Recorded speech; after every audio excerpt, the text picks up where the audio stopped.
Hey friends, welcome to the Empowered Homes Podcast. The purpose of this podcast is to grow strong families and get resources in your hands to help you win at home. I'm Bobby, joined in studio with my pal, Meg. Hey friends. Meg, it's been a little bit. It's been a minute. Took the summer off. A summer minute. Yeah. And we're back rocking and rolling. Yes. We got all the things. We got school starting. Mm-hmm. Are you ready? I'm not ready. I kind of want summer to last a little longer, this is like the first year that I've ever really wanted summer to go just like a little bit longer. Yeah. Can we not start school yet? I know, but I know the majority of parents are like cheering. They're so excited. Like, let's get this routine party started because, and I was talking to a mom yesterday at Meet the Teacher, and she was like, I am tired of being my kids' activities director for the summer, and we need a routine so that they have something to do. And I was like, well, that's fair. Like, I can understand that. Yeah. Understood. Yeah. But summer's super fun, and I thought, as we kick off this new season of episodes, we're wanting to be more strategic in how we organize. Most of the time, we're just saying random stuff when we get on here, but very important random stuff. But being more strategic and getting some wise counsel about kind of how we format so that the audience and the listeners are like, oh, I'm expecting when they talk about this segment or this topic or whatever. And so starting off with a new segment, it's called This Week in My House, where you're just going to hear from me and Meg about what's going on in our homes. But instead of this week, let's talk about summer. Yeah. This summer at my house. Meg, how was your summer? It was a great summer. We had a good mix of church activities, so mission trips and camps and different things like that. And then we had a chance to go on a vacation, and we got to see family. And then honestly, the days in between were just kind of like very chill, which was so great for us. Like we weren't over involved in things outside of some of our trips and stuff. So yeah. It was good. Yeah, summertime for us. I was joking with someone yesterday. I was like, why did it go so fast? Like, for whatever reason, this summer went faster than any other summer. I don't know how that works with time travel, but maybe the Earth is spinning faster. El Nino has changed. I don't know. Weather patterns. I don't know. It just felt like it was like we got out of school and now it's over. And but we had a lot of fun, a lot of church trips, camp, mission trips with two of my kids, and it was super fun. Meg, what was like, I don't know, not top 5 moments, but is there one or two things that you're like, looking back on summer 2026, you're like, oh, I'll never forget this? Oh man. Honestly, I just felt like the nights when we stayed in and just kind of like all piled on the couch and watched a movie and just like chilled.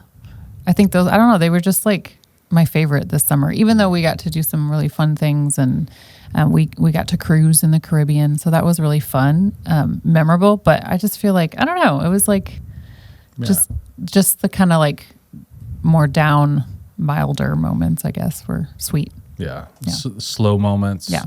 We had a lot of those, not many, but we had several days where we, get going in the day and we look up and the kids have been playing on their devices for way longer than they're supposed to. Yeah. That was there, definitely. We'll talk about some of that later, but something that's super random that I did this summer, and he's going to make fun of me if he ever hears this, which he never listens, but my oldest son. Yeah. When he was younger, he would want me to like sit and play with him and like play Legos, or when we started playing video games, like, man, like watch me play Minecraft, which is, hurts my head watching how fast they do stuff. It just makes me sick to my stomach. But this summer, I learned how to play Rocket League. Are you familiar with Rocket League? I mean, I think I've heard it mentioned by our 16-year-old son, but I don't know it. Hey, Zeus, you play Rocket League? I used to. Yeah. So I I think it was popular a couple years ago, and now it's like back. Okay. Basically, you drive a car and you play soccer. I think the World Cup this summer brought it back. Like you drive a car somewhere to play soccer? No, you are basically driving a car in a ring. Oh, and you're hitting the playing ball. soccer with the car. Yeah, you're hitting the ball. Interesting. And there's rockets on your car. Okay. I know there's probably listeners going, Yeah. you explained that terribly. But essentially you got a soccer ball and you play with like 3 other friends and you're trying to score on the other team. Yeah. But there's also like saves and blocks, and I got pretty good at Rocket League this summer playing with Charlie, and that's awesome. It was one of the things where he invited me in, and then he started getting really good, and then I started playing with his friends, and then they all started getting mad at me because I'm not that good. They're like, Mr. Bobby, you missed, you blew it. And so I have this like pressure from 13, 14-year-olds on me. I'm like, guys, like, stop talking trash. But that was a fun thing. And then we had several TV shows that we watched stuff with Chandler. It was just me and Jen, and Chandler got really heavy into documentaries. We watched some crazy stuff. And then some of the Disney shows that we haven't watched. Me and Charlie and Chapman watched a bunch of Marvel stuff. And those were probably the highlights for us, being at home and just the kids inviting us into hanging out and into their world. And there's times where we were like, y'all leave us alone. Like, we need a break. Right. But we said several times, let's be a yes parent, And so Rocket League. Yeah. So if anybody wants to play, that's awesome. Or look me up, my gamer thing. Oh. What was it called? You're going to throw it out there. A handle? My handle. What's it called?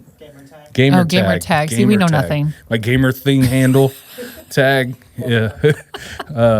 Cooley Dad. That's me. Cooley Dad. So that's awesome. If you see a Cooley Dad cooking on some 14-year-olds. Or not. Disappointing 14-year-olds. Yes. Yes. Mostly. Well, you brought up parent. And I was just looking at our social media, which I did not consistently post on our social media for Empowered Homes this summer because we were just like doing all the things. Yeah, we were everywhere. But I was looking at, because our friend Brad Fleury was on the Homeward podcast, and so they collaborated with us on a post about him talking about being a yes dad. Yeah. And in the world of Empowered Homes, it has gone viral. It has. Because, we got like 500 views on some, 1,900 views on some. That's almost at 200,000 views. Yep. So shout out to our friend Brad. Yeah, Brad's going viral. Yes. Being a yes Be dad. a yes parent. Yeah. Yeah. So anyway, I just thought that was fun. Yeah, if you're not following us on socials, we got stuff on there. We do. So yeah. So that's our segment this week at my house, or this summer at my house. So let's transition. Yeah. Let's highlight a resource. We want to highlight a resource every time we get on here, because the podcast is to get resources in the hands of parents so they can win at home. And we have a new one as school is starting. Meg, what do we have? You did an incredible job putting this thing together. What is this? Yeah, it's our kind of our annual now back to school guide for the 2026 fall, jumping back into school and routine, and really, it's meant to be a resource for parents and for kids, but mostly for parents to help guide their kids through just different aspects of going back to school. And so we kind of switch it up every year. And this year, the focus was, what I love is you and I had talked about just a word and a scripture that God had laid on your heart about, what's really important when you go into back to school, or really just parenting in general, and how are you, how are you seeing your kids, and what are you really highlighting in their lives? And so a parent's greatest joy, and that was an article that we added in there. And then there's a couple other resources too about making wise decisions, a Pack Your Heart family devotional for families to walk through, and then a really fun back to school bingo. And it's kind of this challenge of, and I'm sure parents have seen, bingo of kind of a get to know you type of bingo, but really it's to help your kids go to school and identify the people around them that maybe need encouragement or blessing, or they want to pray for them. And it also is a way for them to learn their names and then come home and maybe write down their names, and you try to get a bingo for the whole semester or the year or whatever it is. Yeah. Anyway, but just super fun things. Hopefully it's easy for parents to take and use so that they can lead their kids to make wise choices and really to pack God's word in their heart more than they worry about packing up their backpacks. So. Yeah, and I know you've mentioned this. This is kind of one of your favorite ones that you've done. And I think because it's so practical and there's so much like just immediate application through everything. Like, let's go through the before I say yes section, because I think there's so many times where parents feel overwhelmed, and we feel that even starting school soon, and we're feeling that. Explain to us like what this section's all about. Yeah. Before I say yes, it came from just a resource that was given to some of our staff here at Kingsland. And it was just sort of this framework for, how do we really put boundaries and kind of guardrails over our time. And so it was a resource I think that Brad gave or someone gave, and it was the series of questions of before you say yes to something, ask these questions of yourself. And so I took that and thinking through the lens of a parent and a child, and how so easily we get overpacked in our schedules. And so really taking this framework and kind of making it a little bit more simple so that you and your kid can walk through it. Or really, this is like teaching your kid this process so that they can learn it. And eventually when they're having to make decisions on their own, they're doing it themselves, But I boiled it down to just these few questions that they can ask when they're sort of evaluating. Maybe it's a new activity. Maybe they want to join a club team for a sport, or a band, an extra band curricular activity, or maybe it's even like going to a sleepover or committing to volunteering or whatever it is. And we talk often about how, you can have all good things. Yeah. And you can even be so overcommitted to good things that it leads to overwhelm. It leads to, can lead to anxiety. It can lead to a lack of connection amongst your family. So anyway, going through these questions and walking with your kids until they kind of can do this process for themselves. So the first page is just these questions that you can go through. Have I prayed about this and asked God for guidance? Have I talked to my parents or guardian? Why am I saying yes? And do I have enough time or room in my schedule? And so just there's questions within those little sections that can help you process. And honestly, I took this to our support staff meeting, and that's like, there's like 40 of us or something. And I brought this to them, and I was like, I think this is good for even us as adults. You may not still ask your parent, but you may need to ask wise counsel. And so it was fun just to share it, because I think it's good for kids and for adults and parents. Yeah, I love this part. Have I talked to my parents or guardian? Remember, your parents may see potential issues or concerns that you don't. Sometimes you need to trust without always understanding. Man, what a time to be alive where that is a true statement. Right.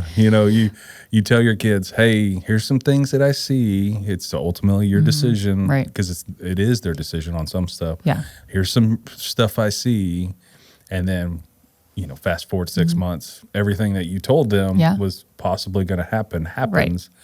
You're stuck in this weird thing of teaching and training your kids, where you're like, I kind of need you to fail and experience this because you didn't trust or believe me ahead of time. But if kids could remember that, I know that's a key one. Yeah, well, and I think the why am I saying yes part is so interesting, I think, to teach kids to think through, because how often do we especially when we were younger, like how often do we say yes because, oh, my friends are saying yes, or, oh, everybody else is doing it. And I get it. Sometimes like that's a part of growing up and learning and stuff like that. But, asking yourself, like, do I really want to do this? Do I think that God is leading me to do that? Or am I afraid of missing out? Yeah.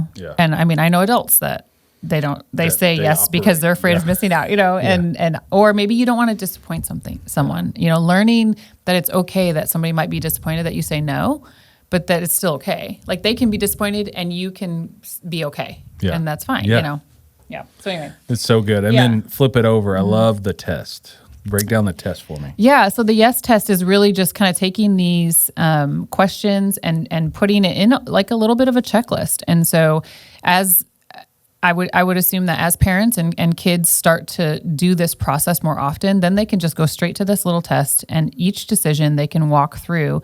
And if they can check most of these boxes off, then it's either maybe a good time to say yes, or if it's not a good time, then they can learn how to say a wise no and say it with confidence because they're sure that they've gone through this process. And so, it says, this helps me become who God made me to be. Can you check that as a yes, it does. I have enough time for this commitment. This opportunity helps me grow. I'm choosing it for the right reasons. It won't distract me from my priorities. That's a big one.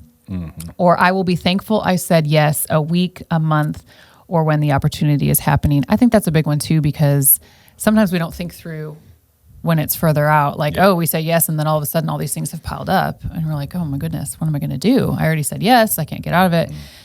So learning how to think out further is important too. And then that leads us to, okay, if you can't really check yes on these boxes, then how do you say no? And how do you do that in a healthy way?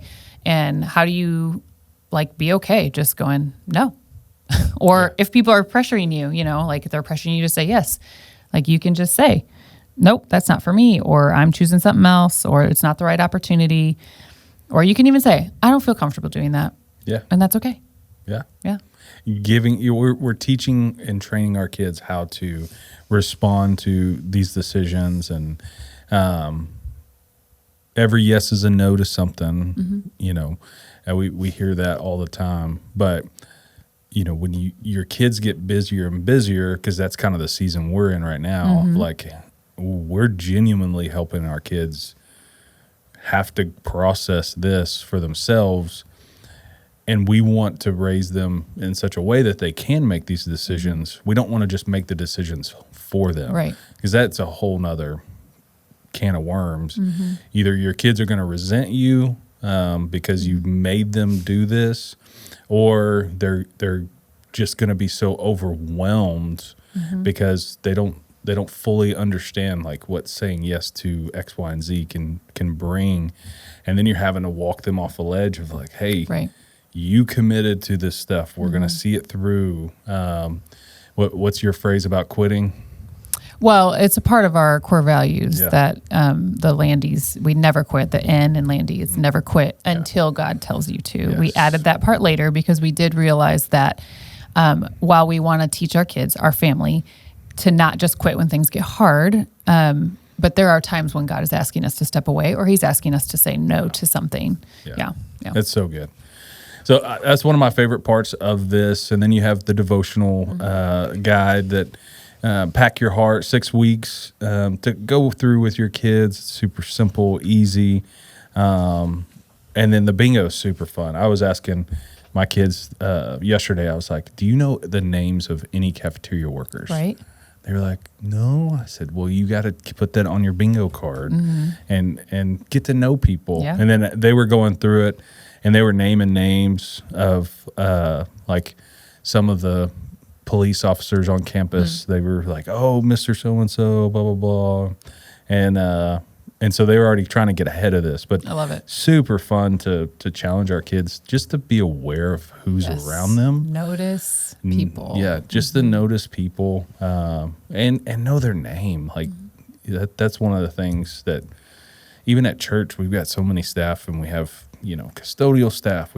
I try to make sure I know everybody's name and say hi to them and talk to them, no matter if this the senior pastor all the way to, volunteer greeter. Like it's powerful to see people and know people and call them by name. And it matters, or it builds confidence in our kids, especially with adults, like as they're going through it. I know my 4th grader, if he can ask the questions and not be shy or like be confident in getting to know people, the librarian, or, not just the easy ones that are teachers he sees every day, but to go into the main office and ask and get to know other adults, like it's just going to make him more confident in himself and stretch him to like, I have to make eye contact, shake hands with someone. And anyways, that's a lost art. I think a lot of kids. Well, yeah. And our, now that our world is so digital too, I feel like I love things like this that, really, like you're saying, they encourage face-to-face communication because, maybe not elementary kids, but like once they get up into the older grades, now I know that they're putting more safeguards around not having phones in classrooms and stuff like that. So I heard that kids are talking more or whatever. But outside of that, like kids can get on and they can just like talk and they think like I've had a connection with somebody, which maybe you haven't a bit, but like I just love the like we're always trying to encourage face-to-face, meeting new people, and like you said, building confidence. And I always think back to when our son, he's 16 now, but when he was little, we would go to a playground and he has never met a stranger. Like he would walk up to everybody. So this wasn't his problem, but he wouldn't learn their names. And so he'd play with kids, which I think is normal for kids. He would play with them and he didn't have to learn their names, but I'd be like, well, what was their name? I don't know. It was the guy with the blue shirt. I don't know. It was the guy with the red shirt, and I'm like, okay, like, let's not just describe their clothing. Let's learn their names. Yes. So encouraging them. That's super fun. Yeah. So the back to school guide is out. Where can they get access to it? Right on our website, empoweredhomes.org. It's actually a featured resource right now. And when this drops, it'll be a featured resource. But otherwise, you can just search our search bar. You can find all kinds of things on there. Back to school, you can search that. You can also search other topics, especially for back to school, things like anxiety resources or grief resources, conversation, like how do you have healthy conversation in your home? Go to that search bar and search up those resources, and you'll find free resources that will help you. So super fun.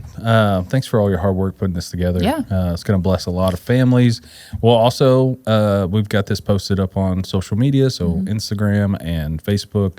Empowered Homes Resources. You can just search it, and love for you to follow that as well. So follow Bobby's gamer tag and follow Empowered Homes also on social media. As soon as school starts, I will probably never play what's it called, Rocket League?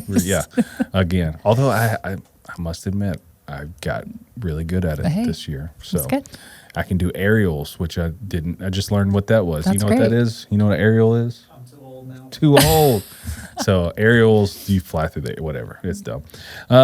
So that's our resource highlight. We want to end today's episode with a new segment, brand new. We've never done this before. And we probably won't do this every week because we'll run out of stuff. Well, but if we want people to tell us what they've heard. We want people to like get on Instagram and tell us what you have experienced in this segment. So this segment is called Things You Never Thought You Say as a Parent. Things you never thought you say as a parent. I've got a couple just from the summer. I'll start with one, and then I'll kick it over to you. This was a phrase that I caught myself saying a lot, and I was like, in what world did I think that this would be a phrase in my house? And it is, who didn't flush? Who went to the bathroom and who didn't flush? Like that I would have to like announce that in my home. Yes. Who didn't flush? And then make them come flush the toilet. Well, we have one of those, and we know who it is. I won't say because I don't want to embarrass them, but we have one of those as well. Is it your husband? Well, no, it's not. It's not. Good. I'm glad. Yes. So who didn't flush was one of mine. I got two more. So you got one? Oh, well, I have one. Yes, it was not this summer. This has been a while since I've had to say it. But when I had to say it, I literally like said it, and then I was like, what? Like, why am I having to say this? So we went through a period where someone was showing up in their underwear every day to dinner at the dinner table. And where we live, like, I don't have curtains on the front windows. So they're just showing up in their underwear, and there's people driving by, walking by, they can see in. And finally, 3 people showed up to the table in their underwear, to which, and I was not one of them, just to be clear. And to which I had to say, you are not allowed to show up to the dinner table in your underwear any longer. Yeah. Yeah. And then I was like, I cannot believe that I have to tell you people. And I don't know, maybe this is normal. Do people just come to dinner in their underwear? Do they? I mean, I know people walk around in their own homes in their underwear. Fine, whatever. But we're not big underwear people. Okay. At our I house. mean, so that's a phrase that I don't know if many people are having to things I never thought I'd say as a parent. Yeah. You can't come to dinner in underwear. Yeah. Yeah. I mean, you have to have other clothes on besides just the underwear. Now, when I'm retired and old, well, yeah, I'll probably great. Yeah, Do it. That'll be a You've phrase earned that it, I feel we like. say. But right now, that's a unique one. But all 3, I was like, what is happening? Did they like come together and huddle up and be like, no, look, this is what we're gonna do? No, it was just like they just did it. Well, and before that, I would make our teenager put on a shirt. Like, he would come without a shirt on, and I was like, no, we're gonna wear a shirt, And then I don't know. Just got loose. Then they just started showing up in their underwear. There you go. Yeah. So this doesn't happen anymore, right? No, it has not happened again. Okay, good. Yeah. We just stopped eating dinner at the dinner table. No, I'm just kidding. we eat by the TV. I'm kidding. Yeah. We do. All right, here's one that happened this summer. Phrase I never thought I'd say as a parent. Why is your iPad sticky? Ooh. It's kind of gross. Yeah. I remember grabbing it because I needed to update something. Like, can you download this new game? Blah, blah, blah, blah, blah. And I was like, okay, hand it to me. And I go to swipe. I was like, why is this sticky? I had to take the case off and clean it. And it was gross. I still don't know what it was. Fruit snacks? I don't know. Honey? No idea what was candy. on it. Something that they ate and licked their fingers and wiped all over it. So that was one. And then the last one, he's going to hate me, but he's in 4th grade. And he probably will think it's funny because he does think it's funny. But several times this summer, the phrase that we have had to say to my youngest son is, stop showing people your butt. He would just pull his pants, moon people. Wow. Yeah. Wow. Now, mostly in our house, but every once in a while we caught him doing it to his grandma. Oh. I'm like, bro, It's a grandma. That's stop hilarious. showing people your hiney. Yeah. So that was a fun one this summer. And I don't know how to get him to stop it, but he thinks it's hilarious. So anywho, that's our segment. Things you never thought you'd say as a parent. If you have something funny that you have said and caught yourself going, gosh, I can't believe I said that. Please share with us so we can share next time we do this segment. But that's all I got for today. Meg, you got anything else? That's it. We're just glad to be back, and we're always excited to get resources in the hands of parents. And so we hope that if you listen, that you'll subscribe and you'll share this with other parents, just so that we can help. Super excited about this new season. We got some fun ideas, fun things, fun new resources we're trying, and we'll be rolling out this next school year. So thank you guys for listening. As always, if you've got any questions, comments, or concerns, email us, podcast@empoweredhomes.org.